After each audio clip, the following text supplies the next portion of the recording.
Chapter 1. The Hour of the Hollow.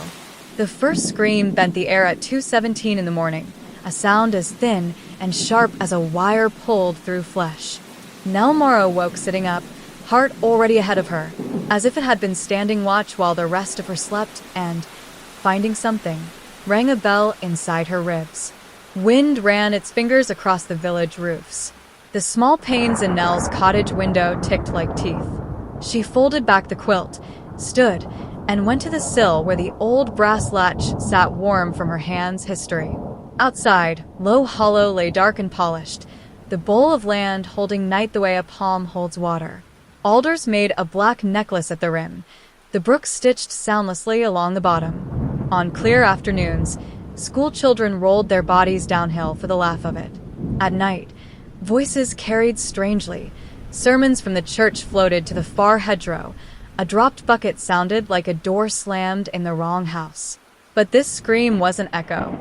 It had direction, the way an apology does when it knows exactly where to go. Nell pulled on her cardigan and boots without stockings, the wool catching on sleep-slick ankles. She opened her door to find Matty Kershaw already at the gate, the shape of him the same as always, broad where a life of lifting makes a man broad, stooped where grief makes a man honest. "You heard," he said. "Everyone heard," Nell said. "I felt it in my back teeth." They stood shoulder to shoulder, looking toward the hollow's lip where Low Lane tipped down between two gorse-tangled banks. The night smelled like wet iron and last year's hay. Far off, something startled a pheasant. The bird left in a burst that sounded like the worst kind of laughter. "Fox," Matty tried, obligingly. "Fox don't make words of it," Nell said before she could stop herself. He turned his head. "You heard words?" "No," she rubbed her brow with two knuckles. "But it wanted to be words. The way you can tell when a child is about to cry a name and only manages a howl." They waited because waiting is the first thing a place like Low Hollow trains you to do. The brook went on with its quiet arithmetic. A shutter bumped somewhere along back lane and stayed. Distant, a dog let out two perfunctory barks, obligation, not alarm. Nell let her breath out slow and felt the cold make its way inside her. "It's the third time this week." Matty nodded. "Always that hour. Always the hollow. Always a sound that makes you want to do the wrong thing." "What wrong thing?" "Run toward it," he said. "Then, or run at all." The second scream came lower, as if the voice had realized its first attempt had been too high to be taken seriously. It lifted the hair along Nell's forearms. She recognized something terrible and tender in it, like a lullaby sung by someone who had forgotten the words and used the shape of them instead. "Elias will come," Matty said, and he was right. Down the lane, a lantern moved with the steady impatience of Constable Brooks' stride. Elias carried himself like a man who had promised the dead to keep the living from becoming like them. The lantern threw a bit of that vow onto the road, gold and convincing. Behind him, Agnes Pryor, midwife, widow, keeper of truths that would embarrass a priest, walked with a shawl thrown over her nightdress and the look of someone whose patience would be welcome in a barn and a battlefield. "Stay in your houses," Elias called, deliberately calm, because a constable's voice can be a second door on a bad night. "I'll walk the rim to the parish stone and back." "You won't go down?" Agnes asked. Elias shook his head. "Not tonight. It's too eager for company."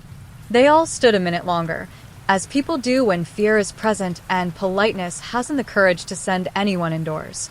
Then Elias lifted his lantern and went on. Agnes set a hand on Nell's wrist, squeezed once, an old, wordless habit of women, and followed, not because she had to, but because some people refused to allow a man to do his job alone. Matty stayed. He was old enough to know that company is a kind of salt on nights like these. "They'll call a meeting," he said. "Tomorrow. 2 o'clock at the Bent Penny." "Of course," Nell said. "And half will say wolf," Matty went on, "and half will point at the faces of their neighbors while trying not to."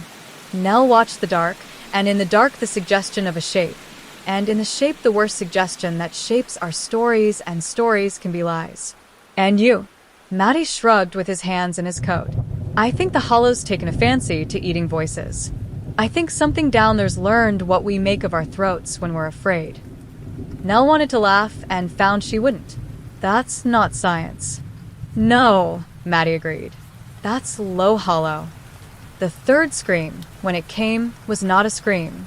It was a breath drawn too fast through a mouth that had forgotten how to take air without asking permission. It pulled at them, not in their ears, behind the ribs, where a life holds its small, neighborly promises. Nell stepped back.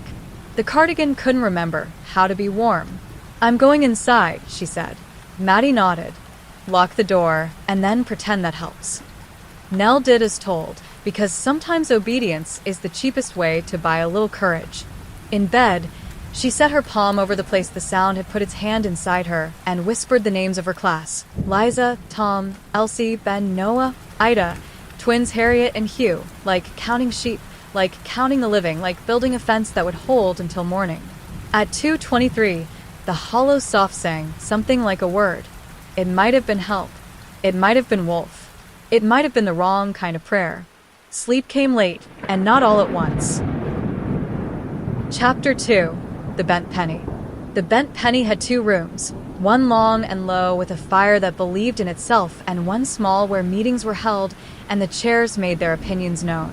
By 2 o'clock, it was full of people who had forgotten to mind their voices. Farmers with their hats straightened, the baker with flowers still blooming his cuffs, the vicar's wife with a face like a lid clamped down on a kettle. Outside, a child dragged a stick along the fence to manufacture backbone and was told, kindly, to knock it off. Elias Brooks stood at the end of the table with his hands flat. The lantern at his left picked out the threadbare spots in his cuffs. Seated to his right was Reverend Pike, who had the talent of a man who can make apologies sound like doctrine when required. Agnes Pryor sat beside him, knitting nothing with fast needles, the clack like a nervous animal pacified by domesticity. Dr. Howl Winter, 4 months in the village, a naturalist by trade, a man who could name birds by their corners, leaned against the wall, trying to be furniture and failing. We keep this short, Elias said. We keep it civil. That's 2 miracles, someone muttered, and laughter wobbled relief into the room. You've all heard it, Elias went on. Some of you 3 times, some longer. We'll take accounts and then decide on a course. Matty Kershaw cleared his throat. Same hour each night, he began. Near as makes no difference. Carries like a sermon in frost. Eager if you take my meaning. Not like an animal caught. Like an animal wanting a door opened. Dr. Winter asked gently. Mr. Kershaw, with respect, what animals have you known that want doors opened? The tame ones and the hungry ones, Matty said without rancor. And the cursed. The word sat in the room like a grandparent no one had invited, and everyone was too polite to ask to leave. Wolf, said Cal Redding, the blacksmith, when it was his turn. I've heard wolves. Not in 20 years, but I've heard them. This is that. Only sick with knowing we'll argue about it. There hasn't been a wolf here in a century, Dr. Winter said. Foxes scream like women. Otters make a hellish report. A barn owl can peel your skin off if you're near the tunnel mouth. There's a deer on the coal, 'tis cough. Don't teach me the noises of my own place, Cal said mildly, which is how a big man says he could make it complicated but won't. Nell, who had tried to be quiet, found the room turn its head toward her anyway. The schoolteacher is a person who either speaks or condemns herself to being spoken for. It comes like a word, she said, cheeks warming because somehow describing a sound felt like admitting a secret. It wants meaning. It's not clean animal noise. Agnes Pryor's needle slowed. There are nights, she said, when it says help so clear I have to resist putting my shawl on and going to fetch whoever's mouth it is. And there are nights, Reverend Pike added, sober, when it says hunger so clear I would nail every door with boys behind it shut. We're not nailing doors, Elias said. From the back, Jory Pond, the miller's son, back from the army with the posture of a man who had given his spine to his country, lifted his chin. Then we take a gun, and we sort it, he said. The room made a noise, not agreement, not fear, something between. Some of you whisper cursed, and mean someone we know. Well, if it is, we'll go careful. If it isn't, we'll go clean. Agnes Pryor's plain mouth compressed. And how do you go careful if it's Tom Albright and not a cow killer in fur, Mr. Pond? Shoot him less. Jory's jaw flexed. He was young enough that his anger still thought itself a tool. I didn't say shoot him. No, Agnes said. But guns make their own most likely verbs. Dr. Winter cleared his throat. Forgive me, but a vigil seems in order. Up on the rim. Pairs, not alone. No shots until we've eyes on what we're firing at. What about bells? Someone asked, a little woman whose name sat just on the wrong side of Nell's memory. My Nan said bells keep whatever that is from going through you. Use them, Elias said immediately. And lamps. Not torches. Fire's a coward until it's a fool. They worked quickly then, because people do when talk has hovered too long over the same ditch. Elias put names down and paired them. Cal with Jory, because a big man and a young man can cancel the other's worst decisions. Nell with Agnes, because someone needed to bring sense and bandages. Dr. Winter with Maddie, because science and folklore both like witnesses. Owen Tully from the farm with Reverend Pike, because even a good man may need someone to talk him out of shooting the devil to see if it bleeds. Rules, Elias said when the list was done. No one goes down into the hollow. No one fires until they are standing still and can put a name to what they see. If you think it's a person, you say the name before you move. If you think it's a wolf, you say wolf loudly to hear if the word feels like a lie in your mouth. What does that do? Jory asked, skeptical but not cruel. Names are leashes when we need them, Agnes said, and sometimes keys. Last, Elias said, we do not decide what this is tonight. We learn how it moves and what it takes to make it stop. What if it takes one of us? Cal asked level. Then we take us back, Agnes said. Her knitting had stopped entirely. She slid the needles into the ball of yarn like blades she no longer needed. And we count the cost where everyone can see. The room breathed. It was not courage. It was the ordinary decency that sits under courage and makes it possible. People stood. Chairs complained. The fire made its little sermon. Outside, the wind shifted, sea salt at the edge of it. Nell lifted her shawl and felt the old ache wake in her left shoulder where a childhood fall had put a rock's opinion into the bone. She did not say wolf, and she did not say cursed. She said, to herself alone, low hollow, as if speaking the name of a place might be a way to walk into it without losing track of herself. Chapter 3, The Rim. They took their places just before midnight, lamps windscreened, bells tied with twine to keep clappers from knocking against brass.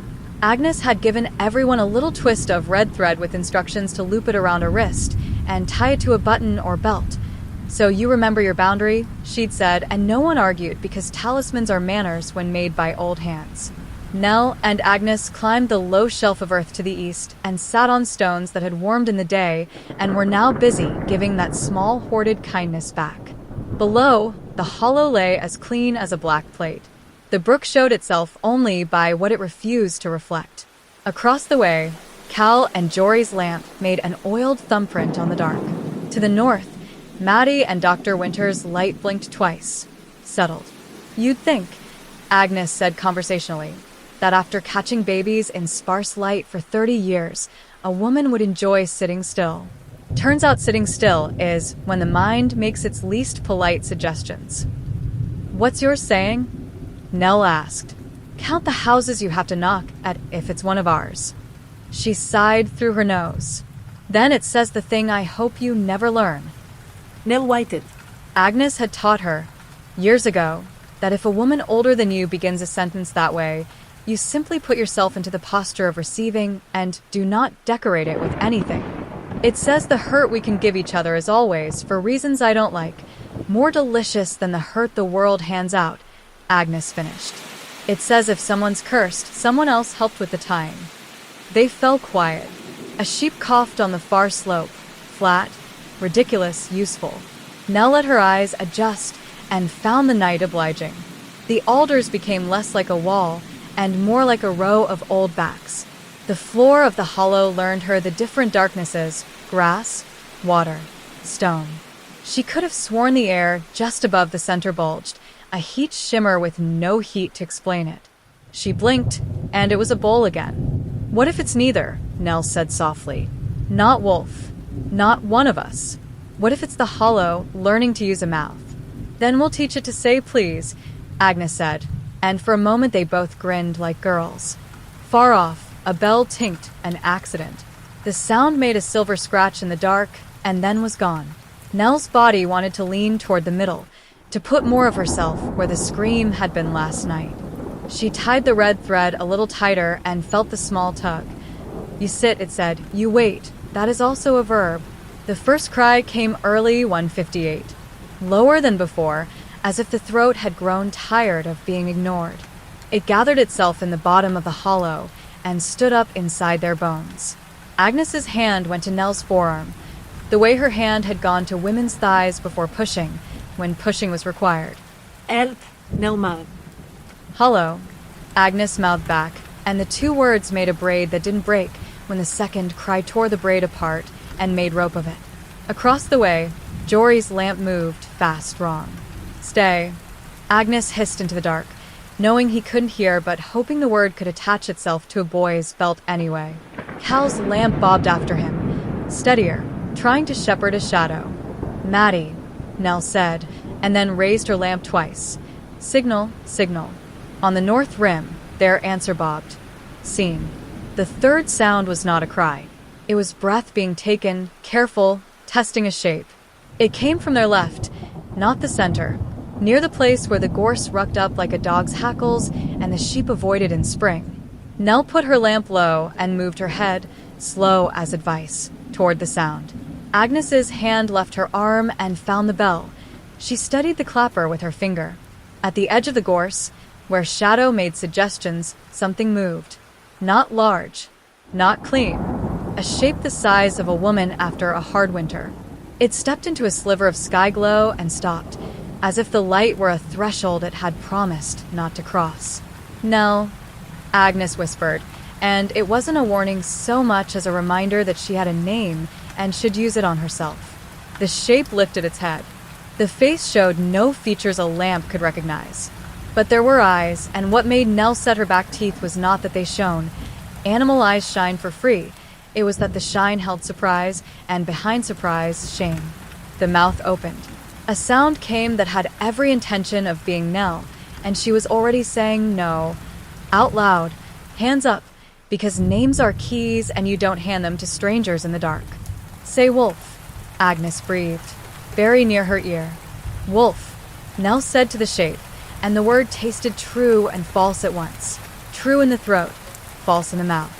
The shape flinched, like something struck with a wet cloth. It turned not away. "Down." Into the hollow. The movement had that doubled quality wild things have when they've borrowed the wrong joints, a hinge where there shouldn't be one, a sway that doesn't match bone. Across, Jory shouted, "There, there," and the last word broke because the sound had gone through him instead of past him.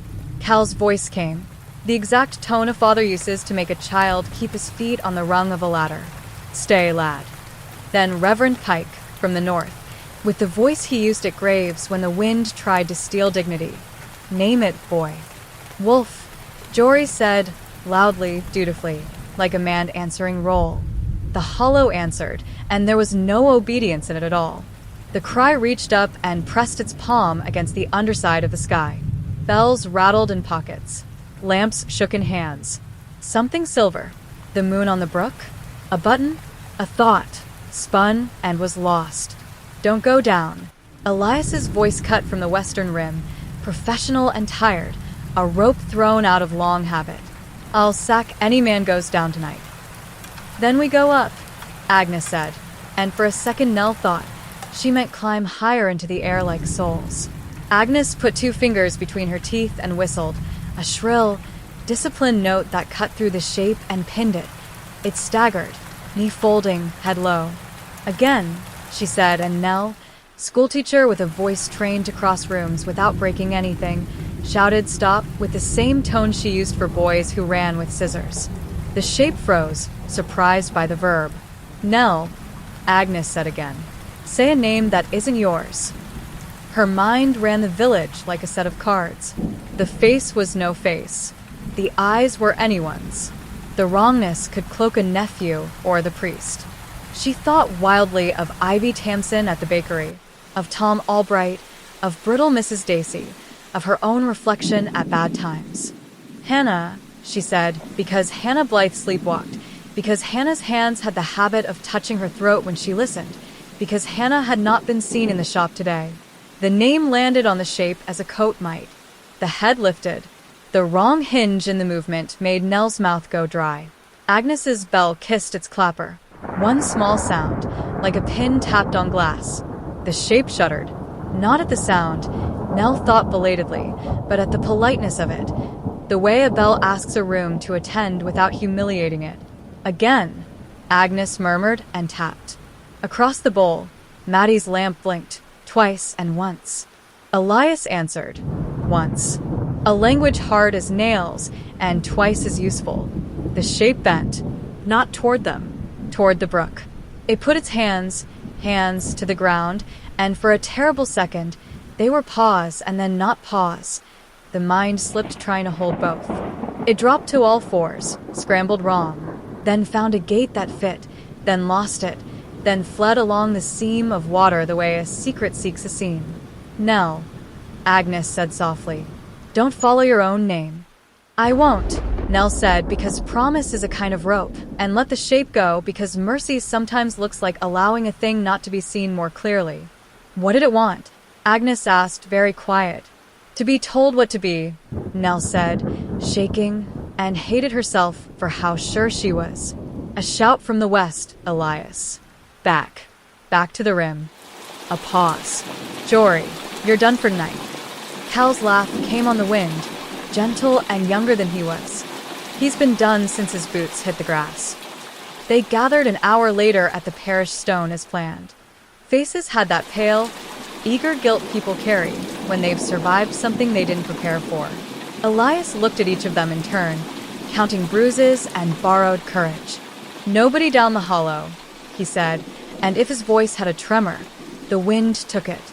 Tomorrow we make a better plan. What did you see? Dr. Winter asked, to the circle, to the night, to the version of himself that kept insisting the world be explicable. Wrong joints, Nell said. A mouth that wanted to be a woman's and wasn't allowed yet. Eyes that didn't want what they were asking for, Agnes added. Shame, Cal said gravely. Shame in a wolf. Dr. Winter frowned. In a neighbor, Cal said. Which is worse? They stood until the courage that had gotten them there had finished its business and turned into yawns.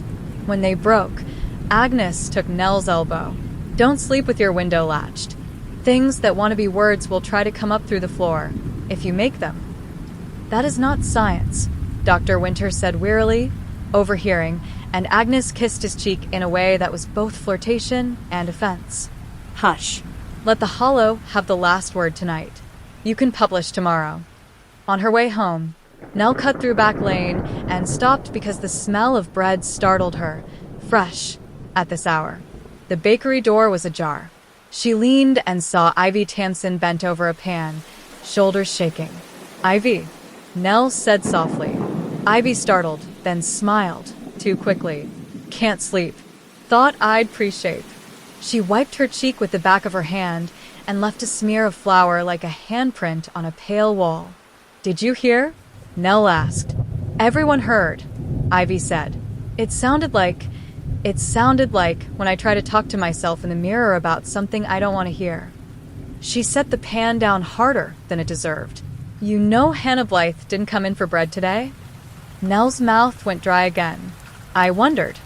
Ivy nodded too fast. She will. Tomorrow. We all will, won't we? And the plural was a small, neat terror of its own. Nell walked the last yards home on legs that had been given back to her by Grace. In bed, she did not say wolf and she did not say cursed. She said, to the dark and to her own mouth, Hannah, and waited to see if the name would answer.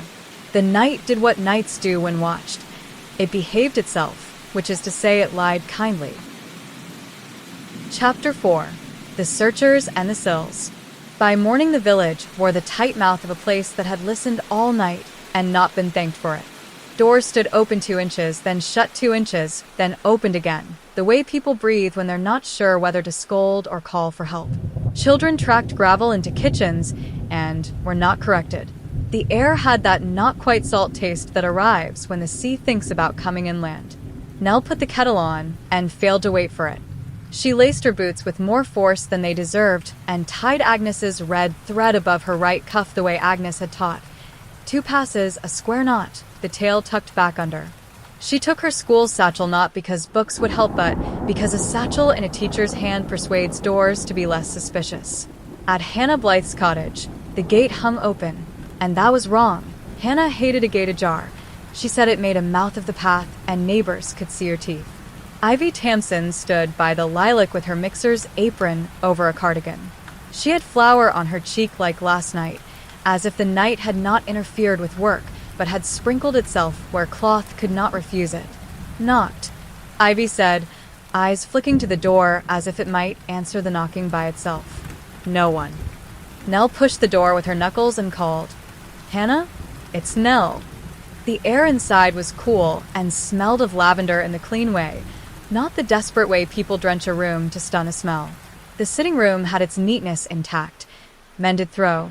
Books in a stack that had been argued with, not decor. But a detail had been undone. The mirror on the mantel had been veiled with a tea towel, and Hannah did not hold with dust covers on anything useful. Agnes came minutes later, no panting, shawl pinned, bag over her shoulder as if someone might require a baby delivered, a tooth pulled, a grief listened to, or all 3 in an afternoon. She lifted the tea towel with 2 fingers as though it might scandalize. "Well," she said, "Hannah told me once she had a habit of looking hard at herself when she'd rather not. Said the mirror was a bad listener." She let the towel fall back. Maybe she took away the audience. Elias arrived with his ledger and his lantern, though it was daytime. He held the lantern like apology. Dr. Winter trailed him, tucking his scarf into his coat and trying not to look like a man about to be useful. "Bedroom?" Elias asked. "Carefully," Agnes said. She led. They found the bed barely slept in, covers thrown back as if the person had sat up quick and decided the rest would be done standing. Slippers reversed under the chair, toes out, a habit learned in a household that liked not to fumble in the dark. On the sill, a neat line of salt ran like a sentence, unpunctuated where the sash met the frame. Agnes touched it and brought her finger back gray. "This isn't our salt," she murmured. "Hannah buys from me. Hers is coarse and honest. This is finer." She rubbed thumb and forefinger, sniffed, frowned. "And less salt than the shape of salt. Smell." Nell bent. It was faint, but there, metal, cold, with a sweetness like alder catkins if you crushed them when they weren't ready. Dr. Winter leaned in and made a face he tried to soften for their comfort. "Mineral," he said, "like the deposits you'll see in a chalk cave where water stands too long and decides to make ornament out of boredom." "From the hollow?" Nell asked. "From a wet mine that sits," Agnes said, and Dr. Winter did not correct the metaphor because it felt unhelpfully correct. Outside, Matty Kershaw had chalk and flour and a length of string in his big hands. "You can know a thing with your eyes," he said mildly, "or with mess. I like mess." He dusted the threshold with flour as if baptizing it and tied the string at ankle height across the path. "So we'll know if she came or someone dragged a new story through here." They set about a stupid, necessary inventory. Kettle, cold. Cup, clean. Front room. Back cushion still dented, as if someone had leaned 20 minutes into a thought and fled it. Wardrobe. A gap where a shawl might live. Shoes. 1 pair gone, boots. 1 present, sensible flats with a good heel worn on the left. Bell on the peg by the front door. A little brass handbell Agnes had made Hannah keep for luck. Gone. "Hannah." Nell called again, softer, as if the house would admit to hoarding her. Elias had men demurely comb the lanes, Cal along the brook, Jory up the hedge path, Owen Tully past the allotments. The instruction was very clear. You walk the rims. You do not go down. If love tempts you to go down, It can march itself to the rector and make a case to the Almighty. They found things. Not a body. Not a shoe. A strip of shawl snagged on gorse at the place where Nell and Agnes had watched last night. A cellar blue wool with the neatest darn you'd ever see, because Hannah's hands could make a wound in cloth into a demonstration. Dr. Winter bagged it like television taught him and looked embarrassed at the performance. Cal Redding, a man who could fix a plow with 2 nails and an oath, found a button no tailor in the village would take credit for, silvered, smooth as a lie, with a faint circular etching like water makes when a pot is left on a hot ring too long. At the parish stone, Elias laid their findings on his ledger and said, "This is not proof of anything except that the night expects us to be cowards." He divided the search into quadrants and erred, diligently, on the side of safety to the point that a few men muttered, "Hen," and were glad to have someone else pay to be called it. In daylight the hollow looked illegitimate, too small, too polite to have screamed as it had. Nell squinted until the gray resolved into grades, the darker band where the ground kept its wet, the low thick of sedge, the toothy tension of gorse where small birds scolded. Elias traced the brook's line with his finger in the air. "You see how it bends there," he said to Dr. Winter. "Looks wrong for water that's been allowed to be itself." "Artificial," Dr. Winter agreed, surprised by his own certainty. As if somebody once coaxed the brook into folding in on itself. A culvert, long buried, or a sluice cut to feed a mill where a mill would never have stood. "Some grandfather's bad idea," Agnes said shortly. "We're here to pay the interest." At noon, the bell at St. Jude's made its gentle mistake 3 times. The old clock is a forgiving liar. After the 3rd, a voice from the hollow answered it in a fraction of a tone higher. They all heard. No one said they hadn't. "Echo," Dr. Winter said, too fast. "Practice," Agnes said, just as quickly, and the way her mouth shaped the word made Nell hate it. The voice from the hollow tried again. A simple syllable. "Han." That tore off like a skirt caught on a nail. Nell's throat closed. Agnes set her hand on Nell's back and made the little circles on the spine she had made in labor rooms for 30 years. "We do not teach it how to finish that word," she said. "We let it be bad at longing." Elias set his jaw. "We're done for today. At dusk we put people at every path. No guns. Bells. We bait it with what it thinks it wants, and we keep it at the rim." "Bait it with what?" Cal asked. Elias looked at Nell, and her mouth knew before the rest of her did that the answer would be names. She shook her head and then nodded, the way a teacher agrees to a painful curriculum for the sake of the children it will teach. "Not ours," she said, firm, "and not Hannah's." "Then mine," Agnes said, almost cheerful, which is how brave people sound when they're lying so no one else has to. "It's waited long enough to try my old bones. Let it have the chance." "You're not bait," Elias said. "I'm boundary," she corrected. "Make use of me." Before dusk, Nell went door to door. Not with law, with a tone you can only use if you've held the good and bad secrets of a village for years. "Window latches open," she said to Mrs. Dacey. "Don't frighten me by securing yourself into a barrel." To the baker. "Bread on the sill, the heel, because it remembers teeth." To the Albrights. "If you hear your name called, do not answer from the doorway, and certainly not with the yes you save for your mother." In her own cottage, Nell lit no lamps until the last, and then only the one by the door. She put a little bell on the sill, not to ring, Agnes had taught her, only to sit there and remember what bells are for. She put the kettle on again, and this time waited until it talked. Night got down to its business, like a woman who has taken off her jewelry. Chapter 5. The Line Between. The Bent Penny's small room couldn't hold the line they were drawing, so they drew it in the field. Elias with his ledger and his lantern on an upturned crate, Agnes with a coil of twine, Reverend Pike with a stack of old brass bells borrowed from the church Christmas box, Dr. Winter with his phone, and a face that said, "I will venture into the dumbest part of science, if it helps." Cal Redding had brought fence stakes and a mallet, and the satisfaction of a man whose verbs were not complicated. Jory Pond had the look of someone trying to find the place between eager and ashamed and failing in both directions. We set a rope along the rim, Elias said. An honest one you can feel in the dark. If you get to it, you stop. You say your name. You ask yourself who you're about to rescue. If the answer is anyone, you sit down. Pairs, Agnes said. No one alone. Ever. If your companion loses his mind, you borrow it and hand it back no matter how much he resents the handling. Dr. Winter raised his phone, gave it a wry shake. I can record tonight, purely as a reference. There's a spectral analysis app. Not if it makes you take your eyes off your feet, Agnes said crisply. You can science it in the morning. He tucked the phone away like a boy who's been told to put the expensive toy back in the case until friends go home. Understood. Rules, Elias went on. No one names a neighbor as cursed unless that neighbor shows you fangs and asks to be shot. Then you call for me and the Reverend and Agnes and Cal, and we'll do the naming together like clean people. And no one says Hannah's name to the hollow, Nell added, and her voice carried, because fear gives it wires. If you must say it, you say it to me or to Agnes or into your own sleeve. There is no charity in teaching a mouth to ask prettier. What about prayers? Reverend Pike asked, not meekly, professionally.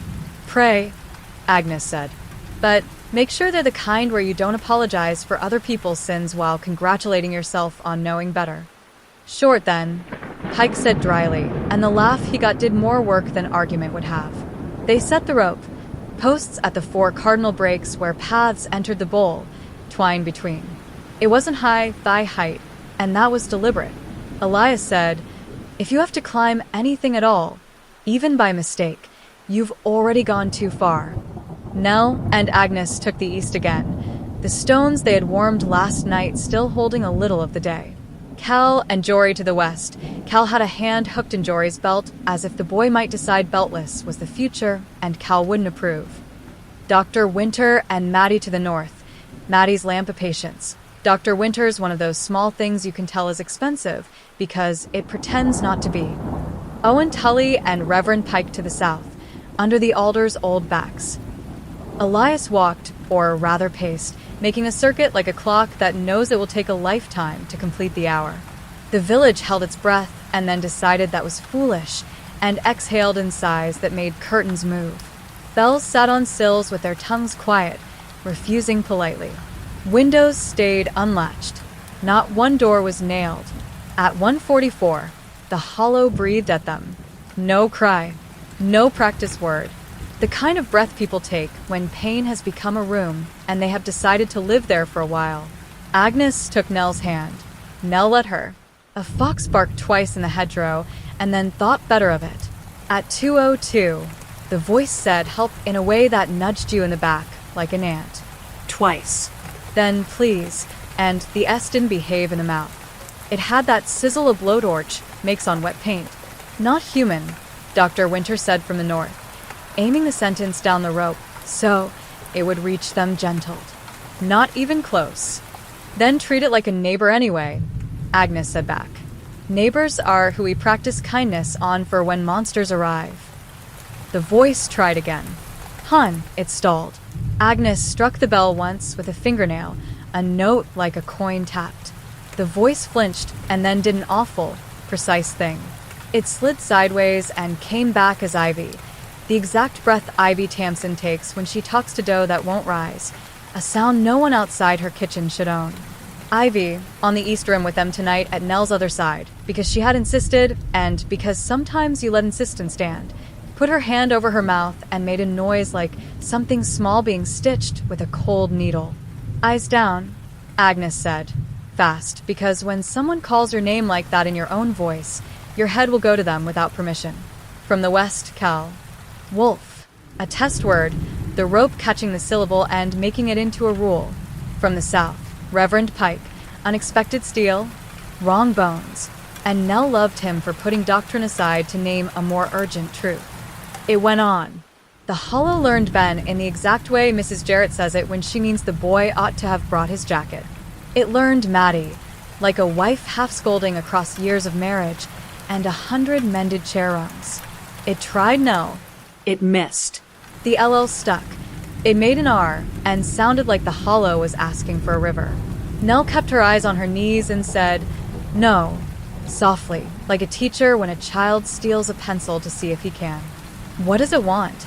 Jory whispered, not mocking, finally young enough to be allowed to be frightened in the way that still leaves your hands useful.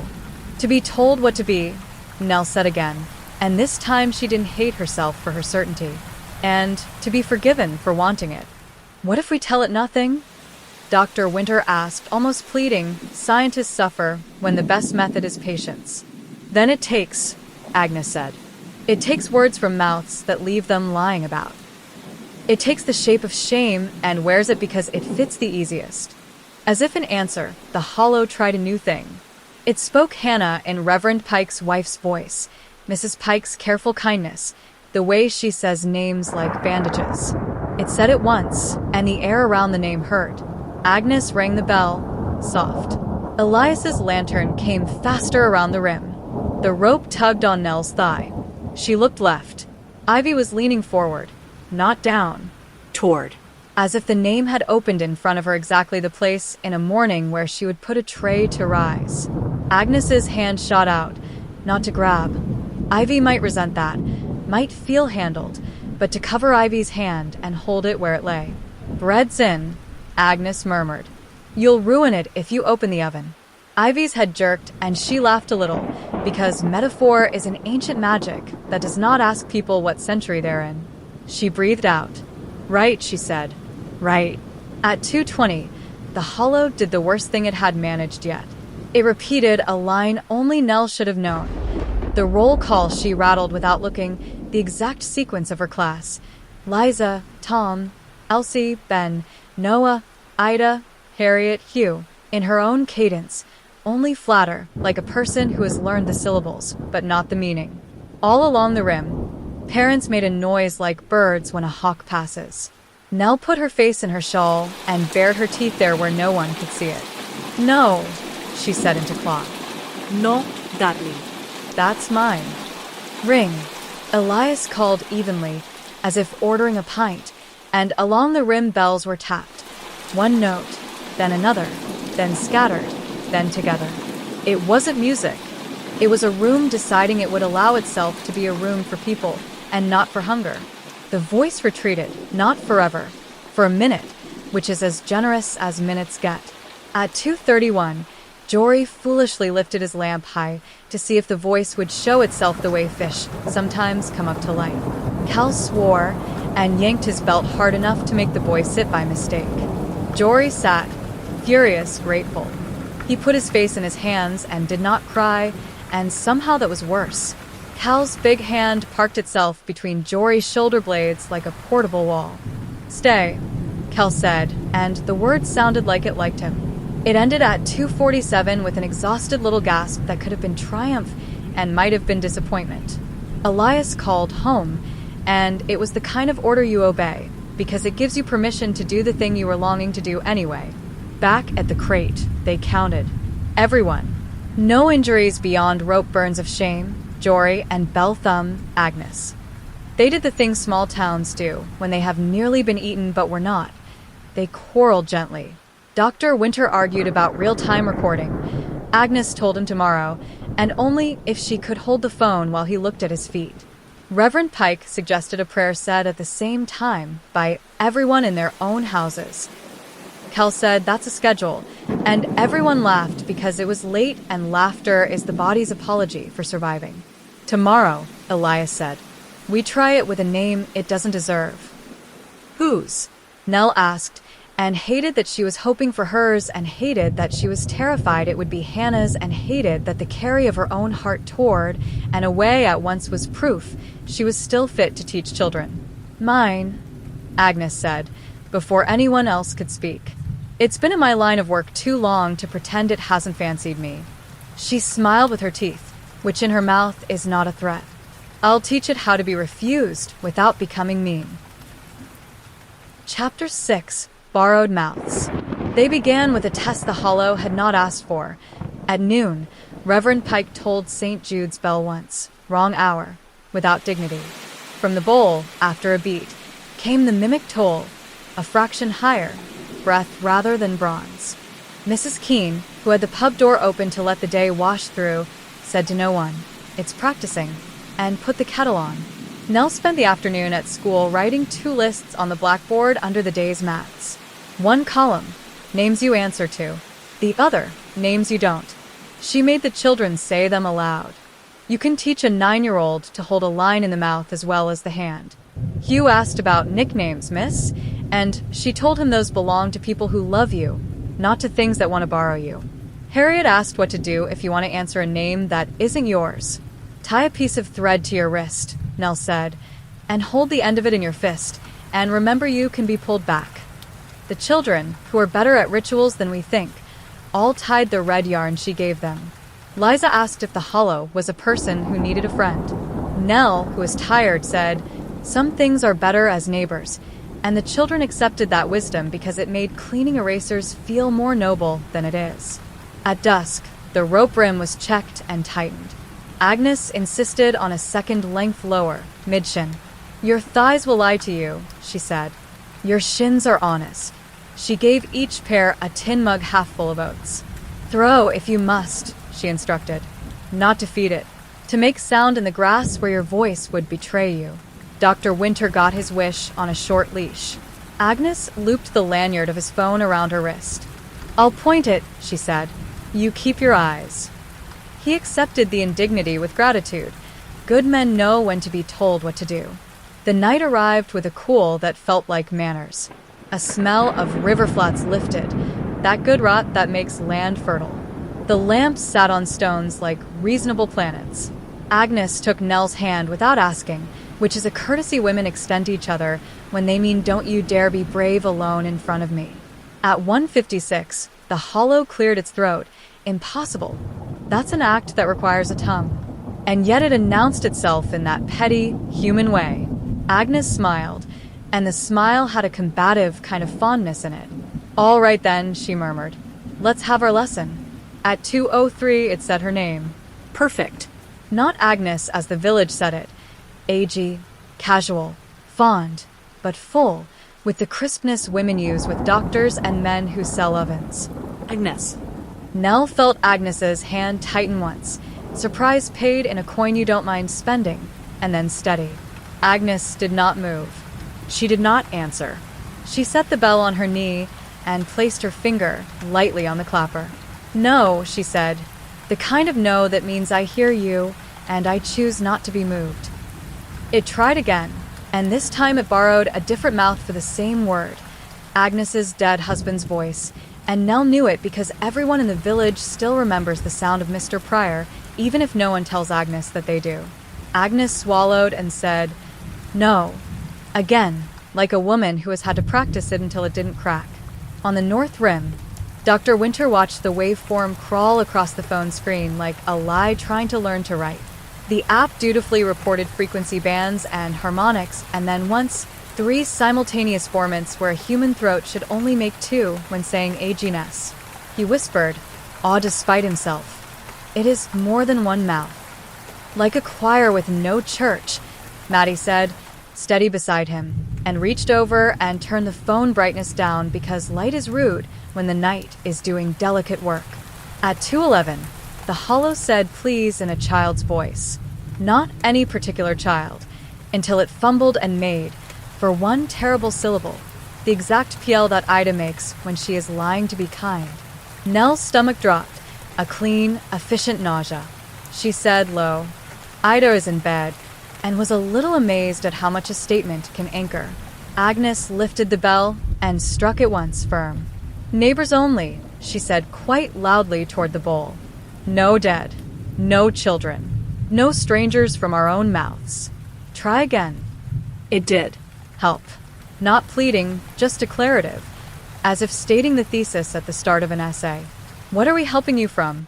Agnes asked. "Hunger." The word came too fast, as if a mouth had grabbed it. "And what are you hungry for?" Agnes's tone became midwife gentle, push honest. "Say it to yourself before you say it to us." Silence. A good silence, like a student thinking. Then, names. "Of course," Agnes said. "You can't have them, but I can teach you to live alongside them." Across the rim, Kel shot Jory a look that said, "See?" And Jory rolled his eyes at himself in the dark and relaxed an inch into being taught. "Here is the name you can have," Agnes said clearly, like instruction. "Hollow. Low hollow. Use it when you want. Hear how it tastes. It is yours." "Hollow." The voice tried it, and the second syllable thinned out to nothing, as if shame lives in vowels. "Again," Agnes said, implacable nursery voice. "Hollow." It said it twice, better. The night altered, minutely, like a rope loosening by one notch on a cruel wrist. Nell felt her own jaw unclench in sympathy. The rope tugged at her shin. She looked down, not movement, wind. She laughed silently. Even wind is a neighbor if it minds itself. At 2:19, the hollow did the thing they had hoped and feared. It spoke Hannah, not in anyone's voice, in its own new namesaying. The ha came clean. The na fell apart in a rattle of breath. Agnes struck the bell, not warning, not shaming, refusal as hospitality. "No," she said more softly than before. "That one is being kept." The voice made a small sound then. If noise can admit to a new rule, it did. Not obedience, a kind of acceptance. On the south rim, Reverend Pike's phone buzzed softly. A message from Mrs. Pike. "Are you all right?" He smiled at the strength of love that has learned to ask without interrupting and typed back yes with one thumb. Owen Tully, beside him, said, "She's a good one," and Pike said, "She is," and the two men stood like that. Ordinary, the best protection available. At 2:27, the hollow played its trick. It used Nell's roll call again. But when it reached Hugh, Agnes said, "Stop," with the exact sharpness of a teacher's voice turned backward in time to when boys did worse, and the list broke like a line of frightened birds scattering. The relief that ran the rim felt like heat. Dr. Winter, half ashamed, half delighted, flicked the phone brightness up for 1 second. The spectrogram showed something he knew years of peer review would parody. Double and triple bands weaving like ropes, not in any human pattern. He dropped the brightness again. "Enough," he said aloud, not to the phone, to himself. The night rewarded him by continuing without punishing him for the look. At 2:33, a new sound stubbed its toe into the air, a ragged cough from the center of the bowl. A fox makes a cough like that. Men with winter lungs do on ladders. It came again and then resolved, not into a word, into a laugh, the kind a person makes 2 days after they cried too much and can't quite find the shape of it. It surprised them enough that the bells were late by a half beat. Agnes, unfazed, gave 2 brisk taps. No, then no again. "Try please," she said, rigorous as any vicar. "But learn the kindnesses first." It did. "Please, neat this time, like a student earning the right to be set harder work." A shape showed. Nell hated that it showed. At the seam where water refused to reflect, the air wobbled. Not a body. Not even shadow. That thing light does over hot road in summer. In it, joints that wanted to be something else. Eyes where eyes would be if you arranged a head. It didn't come up. It didn't use Hannah's mouth. It took the word hollow again, tested the owl like a pebble in cheek, spat it out, tried again. Agnes bowed to it, and if the gesture had been made in a church, it would have been called worship. Here it was called manners. "Good," she said. "Now leave the names on their hooks where they live." At 2:41, a shriek flensed the bowl. Not from the hollow, from the lane. Ivy's voice, raw and living. "Hannah." They all turned, idiots, because no one is immune to that particular knife. Ivy stood at the stile, hand to mouth, white in the face. Behind her, a figure, you could forgive a person for thinking Hannah, stepped into the chalk of lamplight. "Nell," Agnes said quietly. "I see," Nell said, and her brain did the double sight clever women get. She saw Hannah, and she saw not Hannah, in the way a picture can be beautiful and still be right to suspect. The figure's hair had the wrong memory of braid. The shoulders had the wrong argument with the coat. The mouth held no words yet, only the want of them. "Rope." Elias barked, and Cal was there before the word could become a mistake. The line between Ivy and that figure, gentle as a fence around a pond. Ivy hit the rope and made a small animal sound. frustration, not grief. She gripped it. That was the good news. The bad news was that the figure smiled, a learned smile, like a child who has practiced in a mirror. Agnes's bell spoke twice, tiny and uncompromising. "Neighbor only," she said. The figure swallowed. The throat moved wrong. It said, "Help." And Agnes, God bless her, said, "We are, by not letting you be what you want." The figure's face tried to organize itself around that sentence. Failed. The air around it crumpled, and then, like a bad actor dismissed at rehearsal, whatever held itself together let go. The shimmer collapsed. The bowl went back to being a black plate where the brook refused to show itself. Ivy began to cry, angrily, and Agnes put her arms around the girl and allowed her the social sin of loudness for a minute.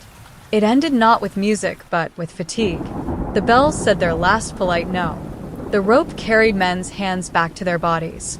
Dr. Winter turned the phone off and felt like a heretic who had been allowed into a sacrament and decided not to steal any of the wine. At the crate, Elias asked for plain speech.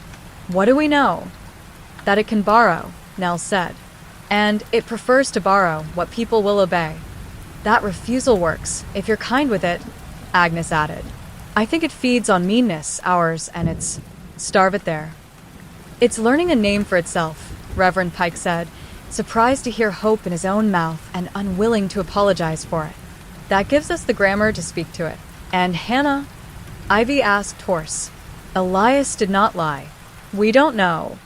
"We know this," Agnes said, and she lifted Ivy's chin the way you lift a flower stem to see if it can bear new weight. Tonight it did not use her. That's not a rescue, but it's a reprieve. Elias set his palm flat on the ledger, as if swearing not to become a man he despised. "Tomorrow," he said, "we look along the brook where the water has been made wrong. We find where a person could go down without leaving the house by the door. We don't say cursed. We say neighbor until we are sure the word is too small." The village went home without speaking in a lane. In houses, bells set their dignified vigil, satisfying the old magic they had been forged for. In bed, Nell said her list backward, then forward, then whispered low hollow as if she were not afraid to say the name of the thing learning not to be a monster.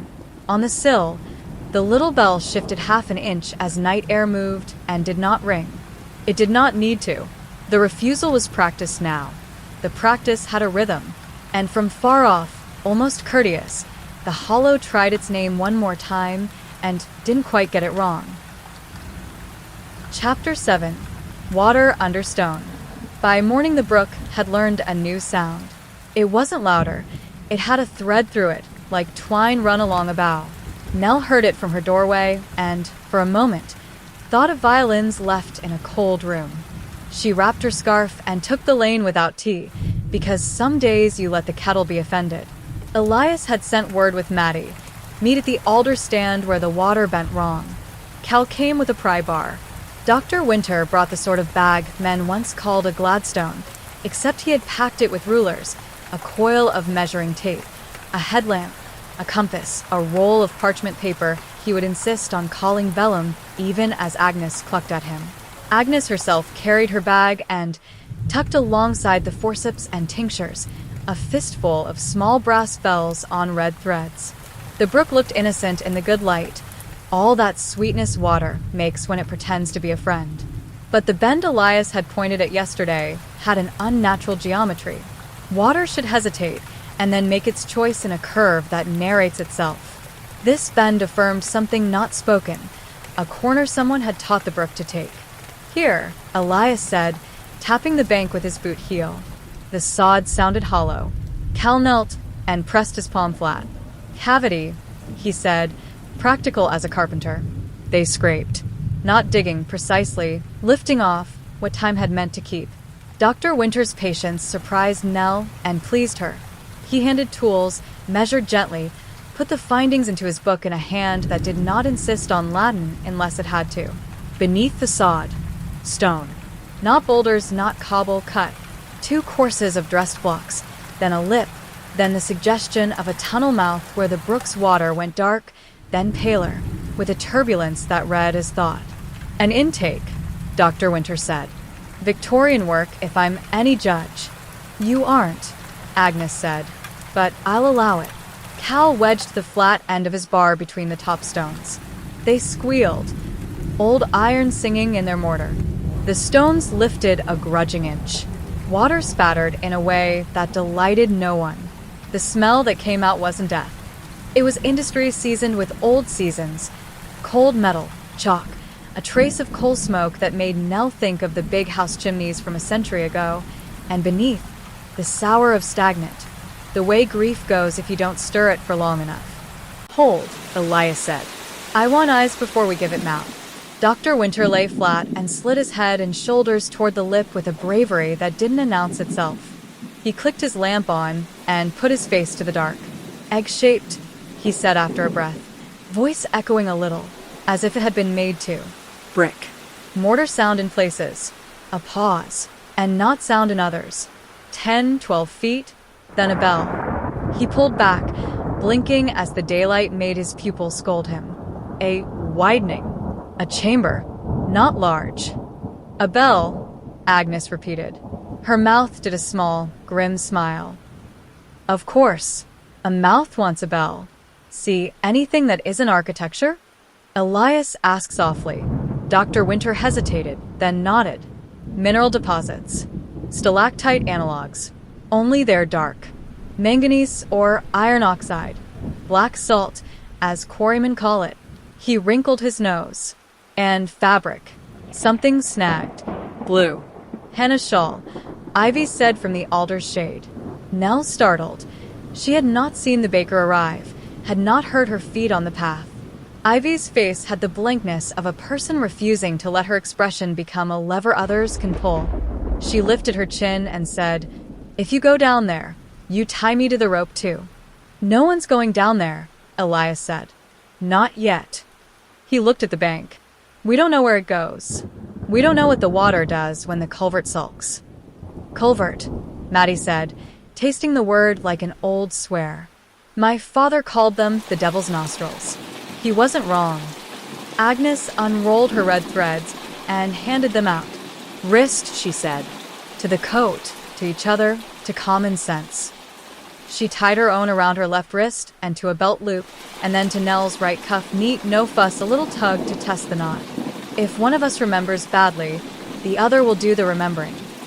They did a small, and if you were unkind, foolish thing then. They stood at the lip and spoke the name they had given the hollow into the dark. Not loudly. The way you introduce yourself at a front door because you hope to be asked in, but have your own house to go back to. Low hollow, Agnes said. Neighbor, we've come to see how your mouth was made. The culvert breathed at them. Nell felt the air move across her cheek. Cold, yes, but not winter's cruelty, Sellers' patience. The brook shuffled as if the geometry inside had been offended by men with pry bars. If it's Victorian, Dr. Winter said carefully, it was likely a drainage concept dressed up as engineering. They loved making water behave. There are pamphlets in the county archive about drying the fever out of the land. They built culverts to straighten crooked brooks, to carry away bad airs. He made quotes with his fingers and hated himself for it. Bad airs, Agnes muttered. They should have tried being kinder to their neighbors and left the air to its own devices. Look, Ivy said and pointed. The water at the mouth had flattened in a way that did not respect physics. Then a ring made itself in the surface. 1, 2, 3, like a bell, without a tongue ringing itself in water. Inside the culvert, something made a small sound. Not a word. The intake of a student who thinks she has the answer and fears being laughed at. Nell leaned forward to spite herself. From the brick just above the waterline, letters peered out beneath a skin of lichen and the greasy shadow that black salts make when they insist on being taken seriously by the eye. She wiped with the edge of her scarf and scolded herself even while doing it. Letters came up reluctant, their serif spitten. WB rok 1894.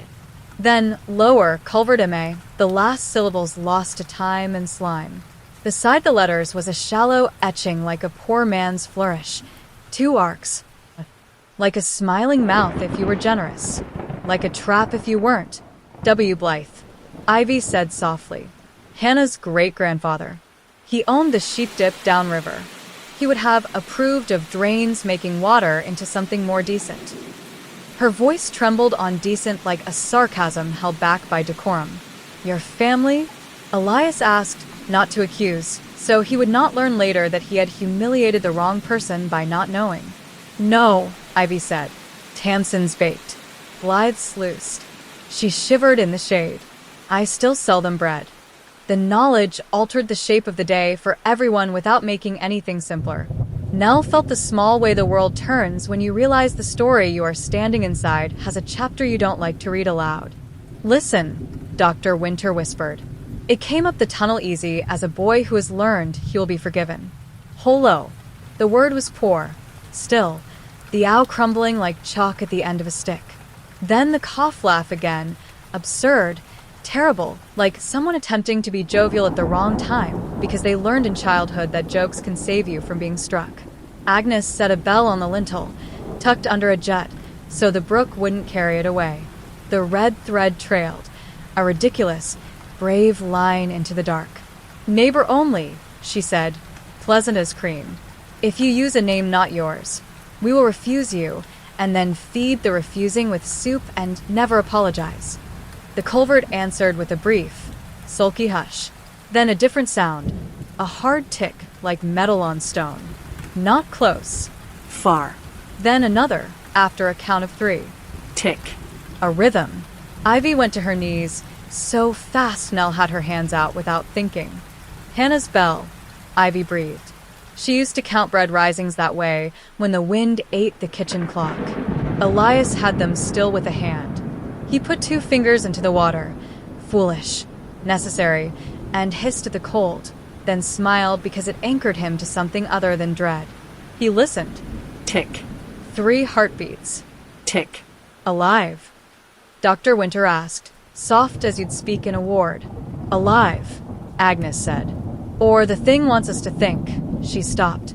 She had been about to say alive, but the sentence knew better. Rope, Cal said, already looping the coil through his hands by feel. We'll not fetch her today, but we can learn what the first 10 feet will ask of a body. Slow, Elias said. And if the rope lifts like a question mark, you say your name and back out. Cal went first, not because he wanted to be a hero, but because stone and rope had always told his wrists what was true. Maddie braced. Dr. Winter lay stretched flat to look without tumbling. Agnes had the red threads on her left hand like a fisherman feels the sea in the line. Nell held Ivy's sleeve, and Ivy held wherever she could find a hold that didn't insult anyone's dignity. Cal slid in up to his hips, swore at the cold, and then paused. Brick's decent at first, he called. Slick with algae. Take small feet or you'll send yourself back. He shuffled forward, for feet. 6. Here. He touched stone. Drop. He leaned, felt, tested, his hands learned the lip. A bell. He was right, he said, and Nell could hear the admiration a workman has for work even when the work is an enemy. Agnes closed her eyes, not in prayer, not exactly, in algebra.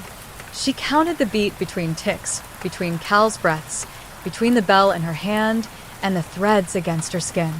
The culvert breathed in her bones too, and she refused to read that as invitation. Something shifted under the water then. A pressure change, subtle, only enough to make a line drawn on the surface go squint. The rope twitched the way a fish line does when a lazy trout changes its mind. Cal grunted. Back, he said, unshamed to retreat. Maddie drew. Cal came up, streaming, not laughing. His face had become a map of how a man looks when he sees a problem he can solve and isn't sure he should. There's a shelf, he reported, panting. Then the drop. She, if she's there, won't be in the first 10 feet. But the bell'd carry if a person was clever about where she held it. Clever, Ivy whispered, half sob, half pride. She is. Dr. Winter put his palm to the brick where WB had signed his unfortunate masterpiece and felt a vibration too regular to be natural. There's a downstream somewhere. It's not just the brook in and then ground. There's an outlet or a seep.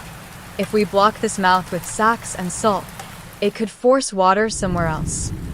He looked sick after saying it. Into house cellars. Into graves. No blocking, Elias said. Not until we know the map. We'll go to the estate office. See if the bastards kept drawings of how they ruined our water. The estate, Agnes said, with a dislike that made her vowels sharpen.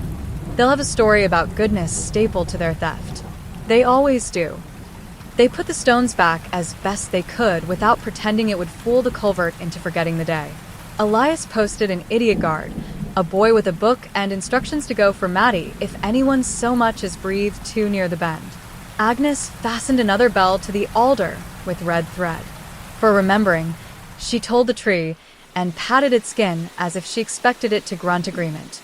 On the walk back, Ivy fell into step with Nell and did what brave people do when they cannot keep shrinking without breaking. She told the truth awkwardly. "We rode," she said. "Me and Hannah. Sunday. About names. She said she didn't need mine. I said the same. To win. I lied. She swallowed. If she's down there because she wanted to hear herself suddenly called something she could be, it's partly my fault for not letting her have the word I already had for her." Nell took her arm, not kind because she was kind because she needed to hear her own mouth do something decent before the day made it impossible. "That's a tidy lie," she said. "You're not that powerful. And she isn't that foolish. She might be hungry. That's not wickedness. That's human." The day tilted toward tea. Elias took Dr. Winter to the big house to ask for drawings and suffered the sort of conversation men with lanterns have with men whose grandfathers built drains to think better of themselves. Agnes and Nell went back to Hannah's cottage and undid the veil from the mirror because Hannah would have hated to come home and see the towel. They set a cup on the table and put salt by the door. Honest salt, coarse and unfashionable. By dusk, the village felt like the hush before a birth or a fight. Bells took their places. The rope was checked. And on the brook, in near dark, someone, no one will admit to it, tied a ribbon of flour sack string to a twig and let it float down, like a message in a bottle that could not afford paper. The culvert breathed. The bell inside ticked. And Low Hollow, when it spoke its name to itself, got the owl most right. Chapter 8. The Parish That Forgot. Elias had a talent with doors. He could knock like a gentleman and have them open to him like he had legal right and a kind voice and a memory for who had buried what where. The estate office door did not want to open.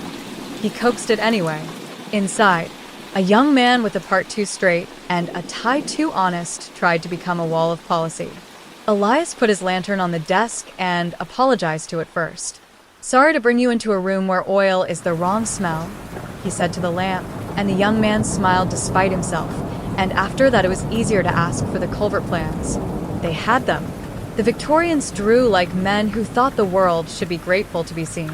Dr. Winter unrolled the vellum and made the reverent noise people make in churches or by cliffs.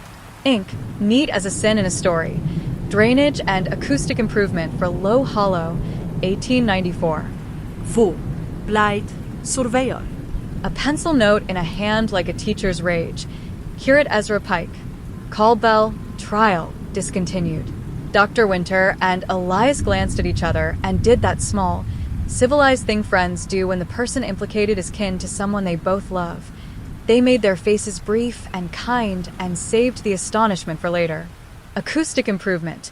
Elias read aloud, because some phrases should be flown like kites until the wind tears them for you. What did they think they were doing? Teaching the brook to carry sermons. Dr. Winter pointed at a cross-section. "Listen." He heard himself and rolled his eyes. Saw the "Look. Here." The drawings showed the egg-shaped culvert fatter at the bottom, the bell, chamber wider where water overflowed into a side channel. And there, a narrow shaft cut like a chimney up to the surface where someone had drawn a symbol. Two arcs at it. The foolish smile, the trap, the mouth. "A vent," Winter said, meant to relieve pressure. But he traced the curve. If voiced into, it would carry sound. Whispering rooms do this, in old cathedrals. Somebody made a child of that idea and sent it out to live alone by the brook. They found, in a separate folder, a letter in tidy hand. To Mr. Blythe, the curate has insisted upon open-air catechism and this contrivance. Our people stood on the rim and heard him from the drain. They felt queer afterward. Mrs. Caro could not recall the gospel she has known since a girl. My opinion, cease. Vicar Hodge. A second note, rougher. Lads making mischief, mimicking women. One drowned. No more. No signature. A smear where a thumb learned regret. Elias folded the vellum back into polite rectangles. We'll need to unearth the vent. And be careful what we teach it when we do, Dr. Winter said. A mouth with a pipe can shout under floors. They took the plans to Reverend Pike at the vestry and placed them on the long table where the mothers make sandwiches at funerals. Pike leaned on his knuckles and stared. His face grew that terrible, righteous red of men who have found their name on the page of something ugly. Ezra Pike, he knew the ancestor. A curate with zeal and pamphlets, come to make the village tidy, and then gone on to a city where people were invented new. We had a hand, he said, quiet rather than crushed. Hands built it, Agnes said, undaunted. Mouths must mend it. Yours will do. Pike laughed, a single sound. Relief crouched at the edge of the laugh like a hound told to stay. All right, he said. We set the choir wrong way round tonight. What? Dr. Winter asked before he could decide to be generous. Pike turned the vellum and tapped the vent. We stand here, he said, and we sing to the drain, but not words that can be stolen. He looked at Agnes. Bells made into mouths. If we only ring, it will learn to ring. If we use nonsense, we'll make a game monsters do not enjoy. Nonsense, Agnes mused. Babies know better. She went to the music cupboard and pulled out a box of old kazoos saved from a fate long enough ago that the paper had peeled from some of the tins. She put one to her mouth and made that vulgar, joyful sound. Neighbors, she said when the men stared. They only obey politeness for so long. We'll make rude music until the mouth gives up trying to be holy. Nell arrived with two of her older pupils, Harriet and Hugh, because children are better at learning lines than men with degrees. We'll stand at the rim and keep each other rude, she said. If it tries to borrow, we blow.